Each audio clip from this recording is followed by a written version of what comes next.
Netflix is the self-proclaimed king of true crime and has consistently churned out top-quality real-life crime dramas since the huge success of Making a Murderer in 2015. Their latest offering, American Nightmare, dives into the case of Aaron Quinn and Denise Huskins, a couple from Vallejo, California, who were accused of staging a home invasion and kidnapping back in 2015. In reality, they were attacked by an ex-Marine by the name of Matthew Mueller in a terrifying ordeal. Poor Denise experienced the worst part of the ordeal as she was kidnapped, held in captivity at a South Lake Tahoe cabin in the woods, and raped and sexually assaulted before being released 48 hours later. Episode 1 primarily focuses on Aaron's side of the story as he details the awful experience in extensive interviews with the makers of the 3-part documentary series.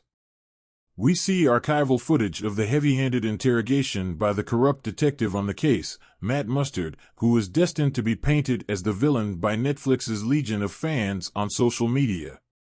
And rightly so, as this guy appears to be the worst of the worst, with his shocking confirmation bias on the case, likening it to David Fincher's Gone Girl storyline. It is anything of the sort, and Part 2's excellent standout episode gives Denise Huskins the chance to tell her side of the story, with most of the runtime focusing on her retelling of the ordeal she faced at the cabin in the woods.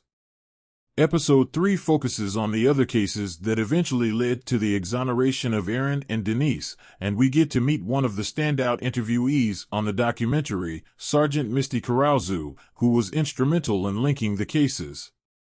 Not many true crime documentaries end on a happy note, but American Nightmare is the exception to this rule, as the case is solved and the person responsible is brought to justice.